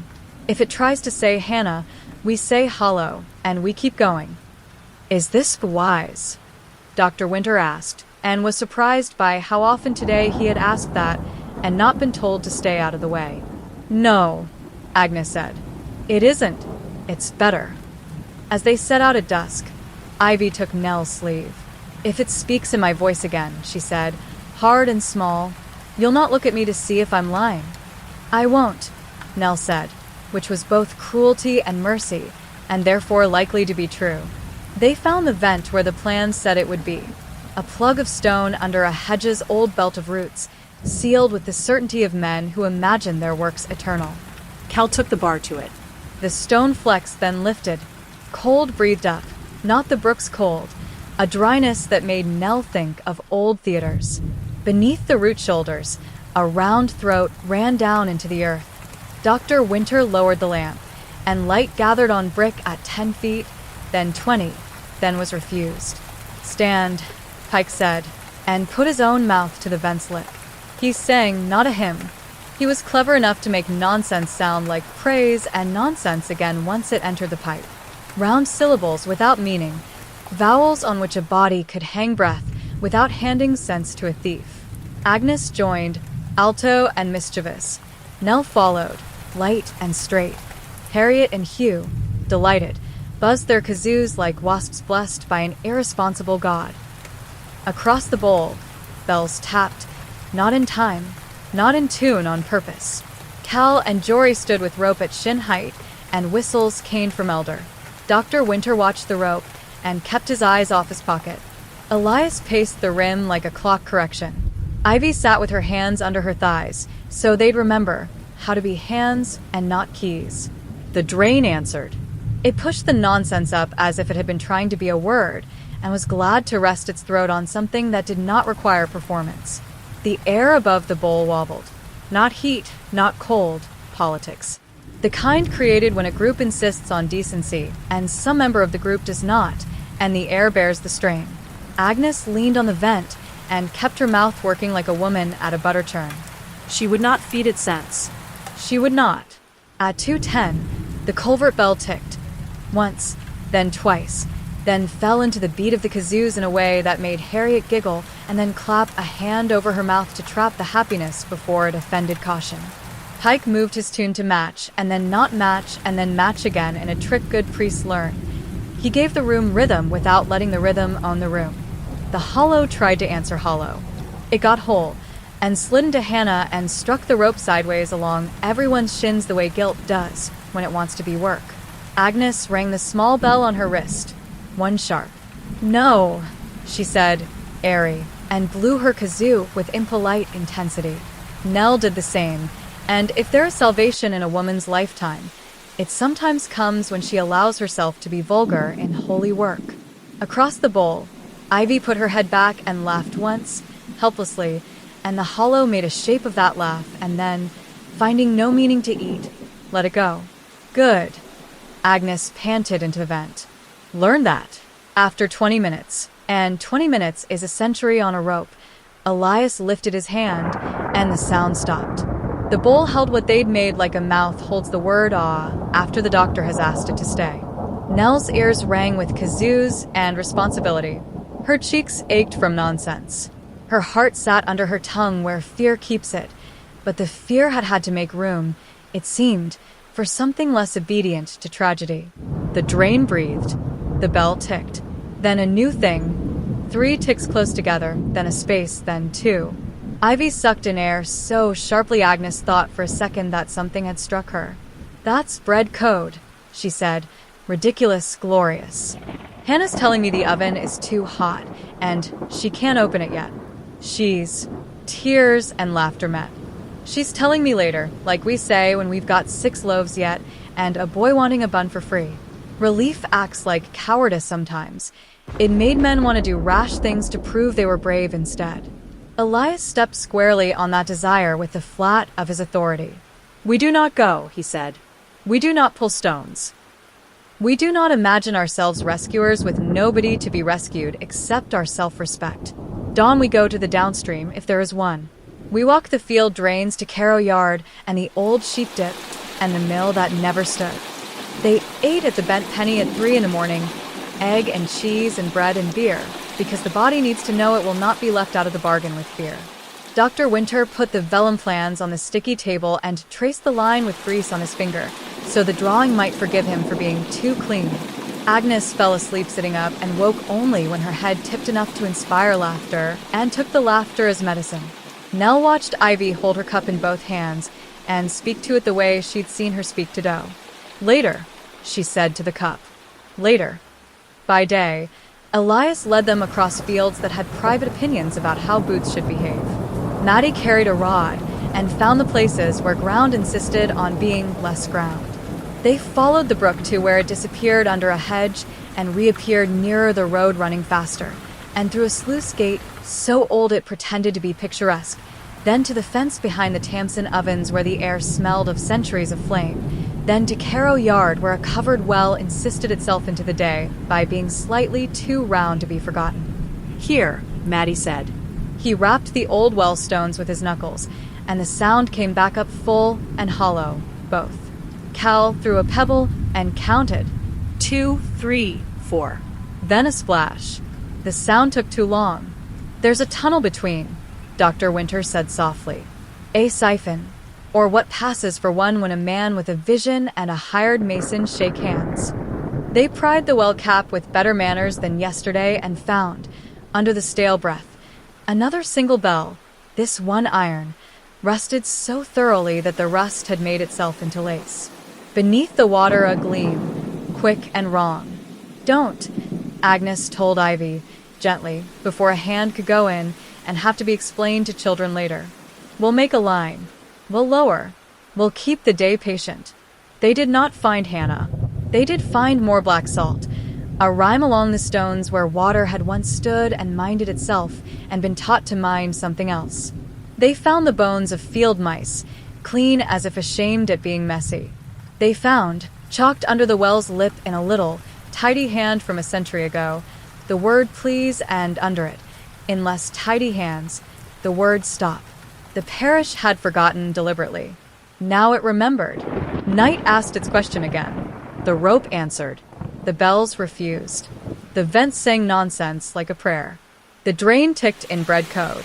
And the hollow, when it said its name, almost did not reach for a borrowed one first. Chapter 9. The Downbelly. The third night carried weather in its pockets. Gusts from the sea, damp promises, a rumor of thunder. The rope made a quiet music along the rim as people set their weight and leaned into their place the way you lean into a friend's unlovely sofa and are glad to be asked. Elias put Jory and Cal on the west again because that pairing had proved that restraint can be learned by proximity. Dr. Winter stood with Maddie at the north vent. Agnes and Nell took the east stones, Ivy between them with her hands beneath her thighs. Reverend Pike and Owen Tully kept the south, the alderbacks remembering them. Tonight is not for heroics, Elias said. The way a man says something, he has already earned the right to have obeyed. Tonight is for listening to see if the thing that is a thing will let us borrow it without paying with a life. What are we borrowing? Dr. Winter asked, finally reckless enough to be poetic. A mouth, Agnes said, long enough to call Hannah louder than it can. They had made a harness in the afternoon, a ridiculous affair of belts and clothesline, and a wicker child's seat they devised because nobody fancied harnesses that looked like they meant business. It's a basket, Cal said. We'll lower a person in like eggs. Elias made a face. That doesn't inspire me. Nothing about lowering a person down a Victorian contrivance should inspire you, Agnes said pleasantly. Wicker is as good a stupidity as any if we're careful. They argued for a full 5 minutes about who would be the egg. The obvious answer was Cal. The sensible answer was Dr. Winter. The one the day provided was Elias, because the man who stops other men doing foolishness sometimes must do the ritual bits of foolishness himself, so that enemy desire feels seen. If the rope speaks, he said, pull me up so hard I complain. Agnes checked the knots like an old sailor. Nell tied a red thread until wrists looked silly and righteous. Ivy looped her wrist to Agnes's and then to the rope because some risks require committees. They went to the vent first and sang rudely. The hollow, perhaps bored of being denied, lifted a mulish Hannah at them. The kazoo answered and made the word into nonsense. It tried Agnes and got AG, swallowed by bells. It tried Ivy and dropped the VY like a child taught to leave the last bite on the plate. It tried please and Agnes, panting, said, well done, like a woman who believes in praise as medicine. At the culvert mouth, Cal and Maddie set the wicker, tied the rope, tested it until it creaked like an old song. Elias sat in it because the human body can learn to sit in anything if asked politely. He looked stupid and holy, and like every man who has ever meant to be useful in a day that had unmade his confidence. Name, Agnes said. Elias Brooke, he said. And Low Hollow, he added, to the culvert, with the tenderness of a man who understands that even things that aren't people are soothed by being called what they are. They lowered, not far. The water licked his boots with the resentful cold of basements. The rope hummed in Nell's hands, not literal sound, the sympathy of fiber to force. 2 feet, Maddie said. 3. 4. The rope flicked as if insulted by a knot. Shelf, Cal said. The bell. He meant the chamber. Easy, Elias called, voice thin in the brick egg. I'm not young. We noticed, Agnes said, and the laughter along the rope found honesty in the joke and used it to anchor itself. Light, Elias said. They lowered a lantern. It rested finally on the shelf like a moon had fallen and agreed to behave as a lamp. The light made a liar of the dark. Brick showed. What gleamed. The black salt was a bruise of shadow all along the seam. And there, Nell's breath complicated itself blue. A shade of shawl snared at a crack. Further back, down in the curve of the bell, under an ooze of water, a glint. The brass handbell, bell mouth down, as if to drink. It ticked against stone when a breath moved the water. 3, pause, 2. Hannah, Elias said to the brick, and the brick tried to return the word, but it crumbled the way chalk crumbles when a hand is too wet. He put his palm to the wall and wished to be a kindness Brick could understand. The hollow answered from deeper. The way a house answers from a stair you do not know is there until a shoe finds it. Hollow, it said, almost clean. Then, help. We are, Agnes said, by not letting any fool go where the water wants to be your partner. The rope twitched then, not muscularly, not with a pull, like a thought changing. Elias made a small sound. It's speaking through the rope, he said, wonder, not fear. He whispered his own name into the line, and Nell felt it move in the fibers the way a tune moves through floorboards during a dance. The culvert breathed in. Then, faint, the exact shape of a name no one but Elias had said aloud since, Nell didn't know when. A woman's name, soft at the end. The rope went hot in Nell's palm, and then shamefully ordinary. No, Agnes said immediately, and tapped the bell. The line cooled. Neighbor only, she reminded the mouth. Thank you. Elias sat up, voice saddle-worn and grateful, and Nell realized he had failed to thank anybody for a long time because duty makes manners inefficient. Could she have gone further? Ivy asked, a small thread of panic showing in the weave of her voice. Past the bell? Is there a pocket? Maybe, Dr. Winter said. There's a flume beyond here. He pointed at the vellum they'd brought, weighted with a stone. A second chamber, and then listen. The drain turns and returns under the field to the well. He looked at Elias. You could go to the bend, not beyond. We won't, Agnes said, because we will not, under any circumstances. Teach men they are allowed to conclude a rescue is owed them when the person has a name. Elias laughed, surprised by love, of being refused, of being told the truth he needed, of not being allowed to be brilliant on a night when brilliance would be a sin. They pulled him up. His boots spilled water like a man's pockets spill regret if he stands still too long. He sat on the grass and panted and laughed again, a shorter laugh that was a field report. Alive, he said to Ivy, or clever as you are at pretending. She rang that bell like a baker. Ivy closed her eyes and let that be bread. The weather came then, as it had promised. The wind arrived like a cousin who smells of the sea and forgets not to slam doors. Rain gave them its busy, impersonal mercy. The rope swelled and told their hands the storm was meant to be believed. Bells tapped on wrists rather than rims to keep the clapper safe. The hollow spoke into the rain, and the rain answered the way rain always answers, by talking over everyone. In that wash, the mouth did the small thing it had been taught to do. It tried its own name until it liked it. At the south, Owen felt the rope at his shin and steadied Reverend Pike when the priest leaned too far out toward the bowl, not because he was tempted precisely, but because men of God like to prove to the air that they can be brave under the same conditions as anyone else. Steady, Owen said. The one resume line a soldier returns with that can be almost too useful. Pike steadied. He sang nonsense into the vent and did not apologize for it. At 2:24, a voice came up the drain that broke everything for a heartbeat. Elias. The L exactly as his mother had said it when she wanted his attention without waking his father. The IS neat as a headmaster. The rope went mean in Nell's hand. Hot again wanting. Agnes smacked it with her palm and said, sharply, rude, as if she were admonishing a cat on the table. The rope cooled. The hollow laughed, a sound somewhere between cruel and childlike and discovering it can be one without being the other. Good, Agnes said, relieved and not at all relieved. Learn that, too. Let's try something, Dr. Winter said, reckless for once in the kind way. He took a small tin funnel from his bag, a toy really, used to fill flasks. He handed it to Nell. Speak your girls and boys into this, he said. Not to the mouth. To the tool. We'll attach it to the line and lower it. Not as a gift, as a memory. He had found language he could bear. Nell thought, this is a stupid idea.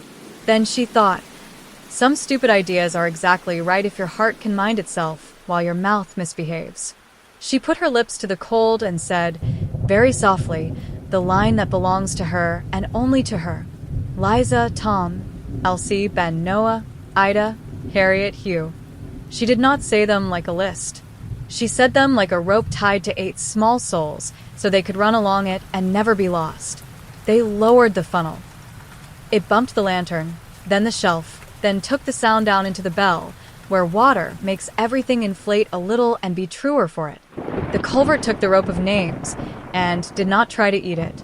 The bell ticked an answer. 3, pause, 2. Later, Ivy choked on a sob and then chose to call it a laugh because men were breathing hard and she wouldn't take anything from them that might help them keep doing it. The storm spent itself. Great, silly sluices of rain, a scold of wind, then a sudden forgiveness. The stars came out, not in full, patchwork through cloud. The rope dried under their hands until it remembered being plant fiber rather than promise. The hollow said "holo" one more time and did not reach for Hannah while it did. Home, Elias said, exhausted, happy, furious at being happy, his voice wet with rain and almost tears. We will drain nothing. We will take no stones. We will fill no holes. We will sit at the rim and be rude and kind until the mouth gets bored of stealing and begins to ask properly or forgets us entirely. Tomorrow, we go to Cairo and lower a tin-pailed genius of a baker into a well to shout bread at a bell. Not lower me, Ivy said at once. I'll shout from the lip like a civilized woman. Agnes put her hands on both their arms and squeezed once. The sacrament she knew. You will, she said, and we will not make a hero of it, so you can survive doing it again. They left the rope. They left the bells on the hedges. They left the culvert mouth as neat as a person can make a danger and still call it honesty. Nell walked home in borrowed boots because her own were soup. The village held its breath again, this time not out of fear, but out of something like grammar, a comma between one clause and another so that the sentence would not dash itself to pieces going too fast. In bed, Nell said her list in her head, not aloud, because some nights you trust your mouth and others you decline to be useful.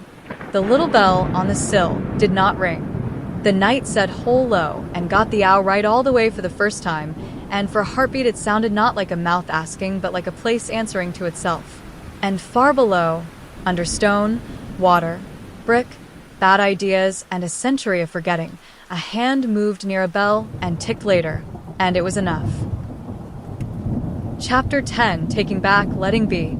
At sunup the wind wore itself out, and left a clean blue hung so low the alders seemed to be standing on tiptoe to reach it. The brook was hushed but busy, like a good kitchen. Nell woke to the click of her latch settling. Old houses sigh at weather, felt for her red thread on the bedpost, and tied it as she had every morning since the first scream, wrist to cuff to a small, movable sense. Elias had word out before tea. Cairo Yard. The well. Bring decent sense and bad instruments. They met under the ash, where the yard sloped toward the old stones. Cairo himself came with his good hat, took it off, and did not pretend to be useful. He would hold a cup and names, and that was a job.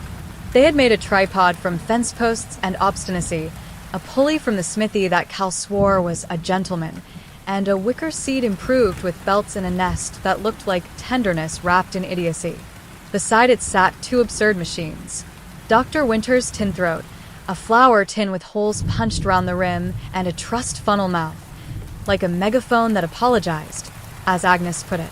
It would lower a voice without forcing a throat to follow.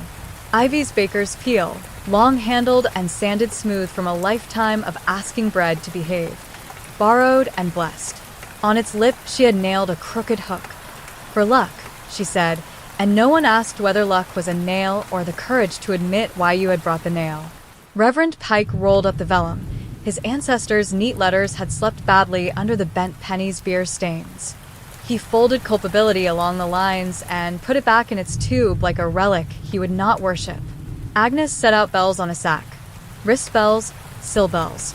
A brass one from the church that played rude when coaxed. She tied her red thread to Ivy's wrist, and then to her own belt, and then to the tripod, and gave the knot a private scold. Don't perform, she told the thread. Work. They tested the old stones. The well breathed like a mouth that had been politely held shut too long. Under the stale, they smelled the river's traveling breath and, under that, the iron sugar they'd come to call black salt. Dr. Winter lowered his lamp, and light made that little flinching window in the dark that proves bravery is a job and not a mood. "Ready?" Elias asked. Agnes, without turning, handled the question like midwives handle the rhetorical ones. And lower. Kel set the rope running, and it paid out like clean money. Elias did not sit in the basket. None of them liked the poetry of a man down a Victorian throat. The basket was for Hannah, if it came to that. The first descent was sound, not flesh. The tin throat went down with a soft clink against brick. Nell put her mouth to the cold metal and spoke into it in the language the hollow had not learned to steal. Nonsense and bread. She gave it small, stupid songs she taught children to loosen their mouths. She gave it the roll call whispered like names tied to a rope and anchored above. Liza, Tom, Elsie, Ben, Noah, Ida, Harriet, Hugh. Agnes blew her kazoo like a woman who had never been mocked successfully.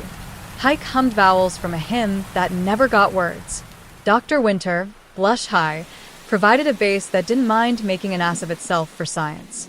Ivy leaned over the stones and listened for her own world. Deep down, tick, tick, tick, the bell Hannah had found or stolen or made, with the 3 and 2 pattern Ivy had called later. Ivy's hands trembled once, and then remembered their bakery. Palm to palm, thumb along the handle, grip like asking dough to behave nicely. Change the heat, she told the dark, slipping into the kitchen's code she and Hannah had grown together when oven sulked. She tapped the peel against stone twice, paused, then once. 2 to 1. Now. The bell answered, slow, 3 to 2 later, but then added a small, defiant single tick at the end, the way bakers at a pinch when a recipe was correct but not kind. Ivy laughed once, scared and delighted. Stubborn, she said, pride bruising her mouth. The well water shifted. You could tell by the way the dark shivered from flat to woven. The trick water does when air moves underneath. There's flow, Dr. Winter murmured. Somewhere the siphon's waking. Or the mouth is, Agnes said. Hold your instruments. Do not let them grow a will. From the west came the sound of rope laying itself along posts. Elias's perimeter, improvised in a yard instead of a field. Along back lane the children had solemnly tied their red threads to buttons and gate latches. Nell had made them promise to keep to gardens and windows. Mrs. Keene stood in her pub door with a pot and a towel, and a look that can make men choose decency over imagination when a day teeters. They lowered the lamp with a tin throat by a span, then another. The well took the light and changed its mind about it. The stones showed like wetted lips. The rope twitched, not the way it does when lifted, the way it does when something decides to be heavier and then changes its mind again. Ivy put the peel in, slow, and kept it against the wall, not over the center. We never reach over the middle of a hot thing, she said, and the men listened because women have rescued their hands more times than men have counted fingers.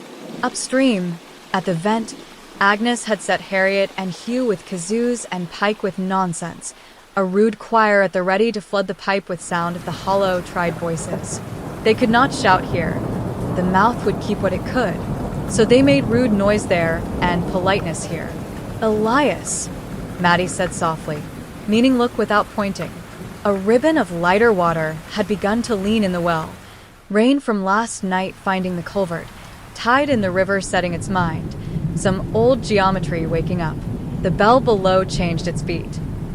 3 to 2, 3 to 2, and a longer resting, as if the hands that tapped had decided to trust the recipe now that the oven had proved itself. Nell held the rope and spoke as if to a child in a cupboard. Hollow, she said, not yelling, not pleading. Neighbor, we brought a mouth you can borrow without stealing ours. We brought a basket for something that isn't yours. She felt the rope warm and said, quick as a slap, rude, and Agnes grinned with her teeth and smacked the line herself. The heat went. Dr. Winter closed his eyes, watched a spectrogram on the inside of his lids, hated himself for the reflex, opened them again, and did the job. He counted. 16 feet, he said after a beat. 18. The shelf here is lower than at the culvert. Wait. The rope stopped. It had that silence a line gets when a body touches it on the other end. Then the smallest, most ordinary thing in the world happened, and everyone in the yard broke in half with it. A hand came up, pale as truth, slippery, with black salt smudging the knuckles, and caught the edge of the wicker. Not a monster's paw, not a wolf's hinge. A hand, nails short, crescent of flour under one, a cut on the ring finger from a jar lid. It took the basket and did not ask for permission to do so. "Hello, Hannah," Agnes said, and her voice disobeyed fear and refused to find triumph. The hollow tried, obedient to its worst habits, to make a mouth from Ivy, then from Nell, then from a child in the lane. Ida, that sizzle on PL. The rope grew mean. Bells spoke at the vent. Pike's nonsense became suddenly, fiercely beautiful. "Neighbor only," Agnes said, and lifted one small bell in her fist so it would see her hand around it. "Leave off." The hand slipped. A forearm appeared, blue shawl torn and roped to a strap. Hannah had tied herself to the basket the way wise women tie themselves to sleds on bad hills and never tell men how they learned the trick. Ivy leaned, kept her weight on the wall, slid the hook of the peel under the shawl, and lifted up and in. The rope sang. The good kind of song rope makes when it remembers boats and hay bales and a boy at a well bent to fetch water for his mother. "Easy," Cal rumbled, and the word performed like it had been trained. She came up with the carefulness a person uses when everything still inside them might spill. Water slick off hair and chin, the wrong blue of the shawl, lips white with ash of cold, eyes. Oh, those eyes. Human, even confused, a kind of embarrassment in them that would have made any right-thinking god scold the hollow for being cheap. She had the bell tied to her wrist with red thread. She had tied another length to the basket through instinct or miracle. For a breath, no one moved, because that is how you behave when life arrives where death was meant to perform. Then Agnes took Hannah's cheeks in both hands and put her forehead to hers, which is also a bell. "Breathe," she said. "Brisk, ordinary." "Set it down." Hannah breathed. "Set it down." Ivy made a gilded, ridiculous sound and then, as instructed by all the common sense in 3 generations, sat on her hands before she threw herself at the weeping edge and knocked everyone in. "Later," she said to her body. The body obeyed her, astonished to find it could. They got Hannah out. Not like you fetch a drowning person, not like hauling, like welcoming. Wicker and rope and peel, and hands all doing the work they had been taught when the village taught work. They wrapped her in sacks because the body likes humility. They did not let her sleep because sleep is clever and not always kind. They put her in Caro chair and gave her warm, sweet tea. Nell's too sweet. Agnes's glare did not allow her to apologize for it, and let the shaking work. It shook its way through her shoulders, her jaw, her poor throat. It left. When she found speech, it had been to the well first, and was shy about being lent to a room. "I heard," she began, croaking, and wanted to apologize for the voice. She did not. "I heard myself, through the glass." Her eyes flicked at Nell. "I put the towel over it, but I still heard. It went out the window. It stood on the path.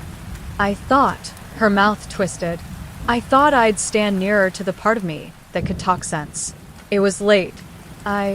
She held up her wrist with the bell, almost defiant now. "I remembered what Agnes said, and I took a bell, and I took a shawl. It wanted me to go down at the culvert. I didn't.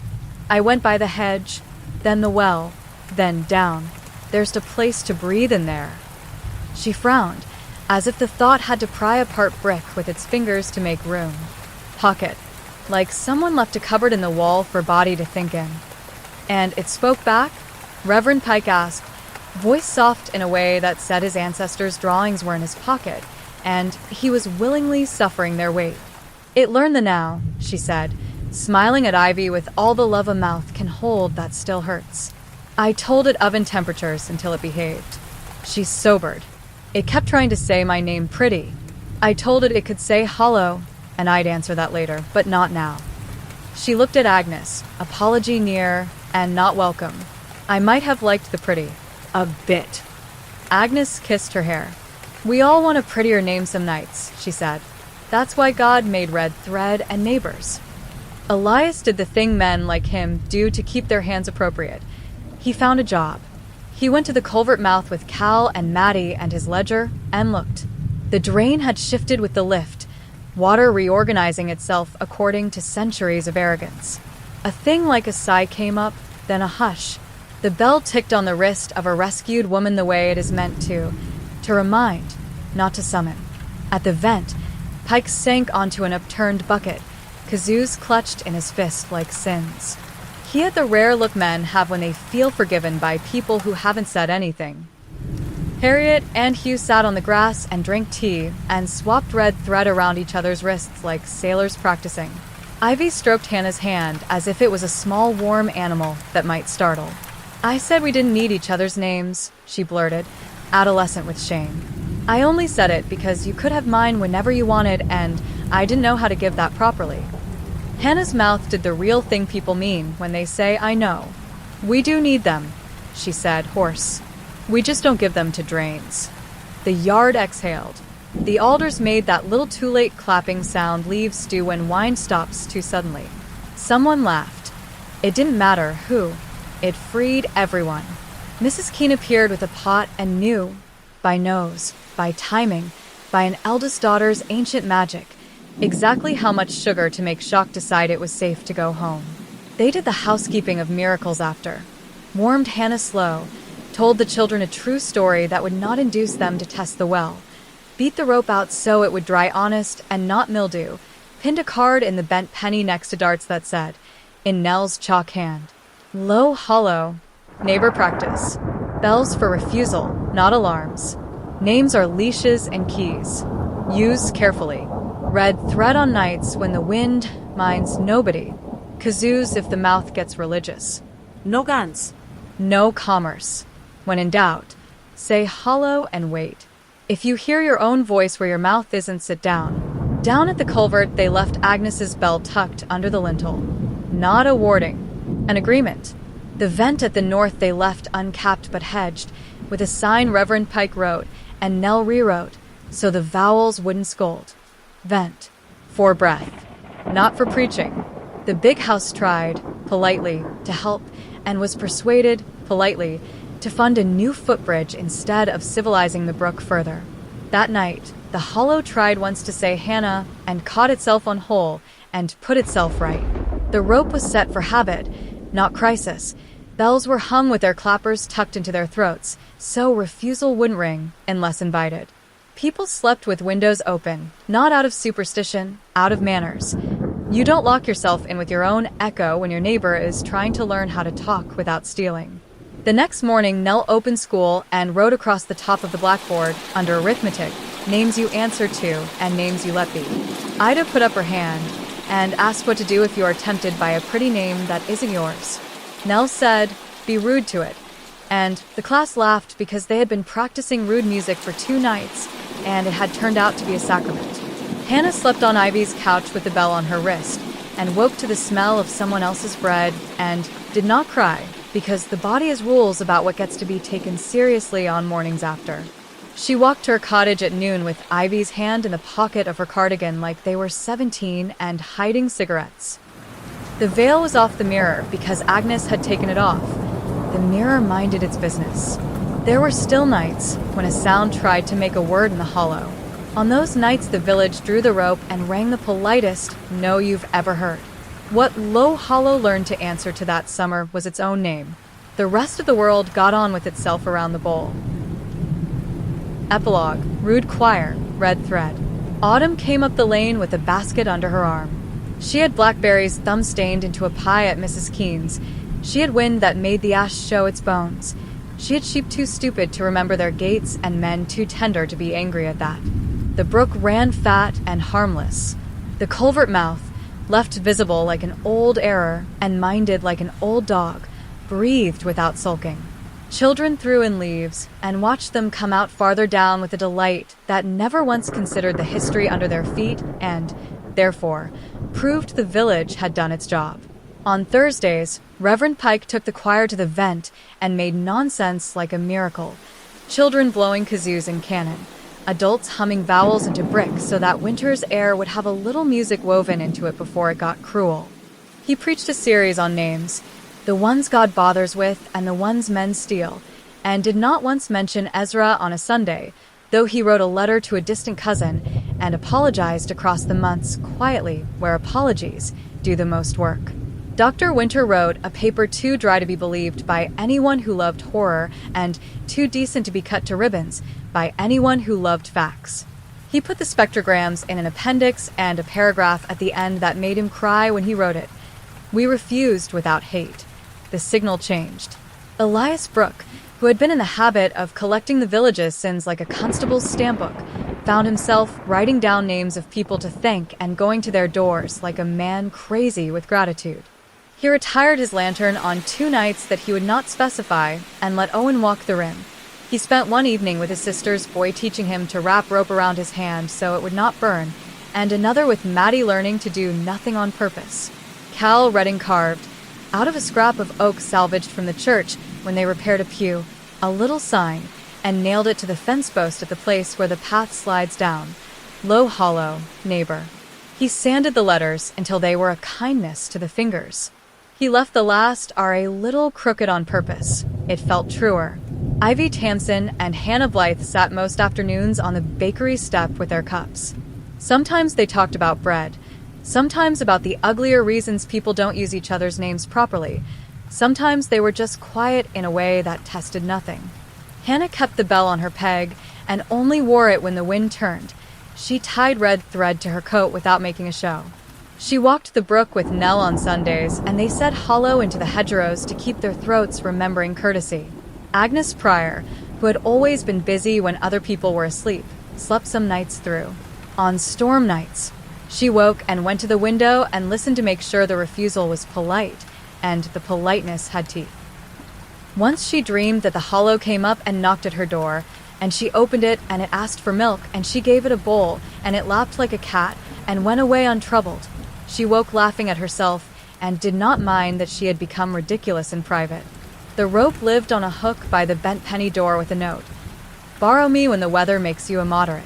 Bells sat on sills in the small room where meetings happen and chairs remember the shape of men. Red thread lived in Nell's desk drawer at school. Children tied it at playtime when games got heated, and they felt their names going thin. There were seldom guns under beds.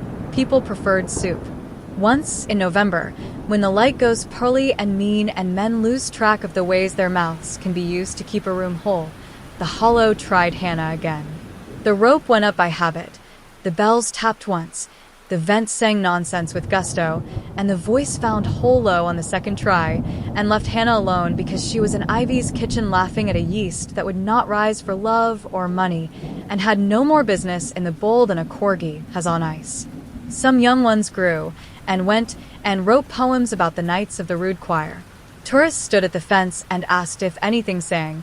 Mrs. Keene told them to buy 2 buns and a bell keyring and go home and ring them when they were tempted to be unkind to their wives. A researcher came in a neat coat and asked if anyone had recorded the thing eating names. Dr. Winter showed him spectrograms like the chalk marks talking to each other, and the man nodded and said he'd expected more. Winter shook his hand anyway. The culvert stayed. They did not brick it shut. They kept its bent. They planted willows with their feet in the run because trees know how to drink bad ideas. They printed a little pamphlet with Nell's chalk rules on the back and gave it to brides and to boys who'd been loud at the pub and to anyone who cross-examined Mrs. Dacey too severely at the post. One dusk, when the sky did that trick of making you feel forgiven without specifying for what, the hollow said hollow so cleanly that the hair on Nell's arms lay down and the bells on her sill did not move because they were not needed. She thought of the first scream and of Maddie saying wrong verbs, of Jory's rope burns, of Cal's hands speaking sense to stone, of Pike's face when Ezra's name showed up on a page, of Dr. Winter deciding to be useful in a stupid way because love requires it, of Agnes calling rude to a rope, of Ivy holding herself in so the rescue would happen, of Hannah's hand, pale and human and pinched by black salt, reaching up for a basket like a woman who has been carrying the right weight too long and means to set some of it down. Nell stood at her window and counted her children twice, and then counted her neighbors, and then the ones who had been unkind but carried water when asked, and then she said the village's name, soft-like, because sometimes a place will be only as brave as the mouth that speaks it. The night answered, in no words, in the exact tone a bull makes when it remembers the hands that shaped it and chooses not to crack for a few more winters. They kept the practice. Not because the monster demanded it, because neighbors do.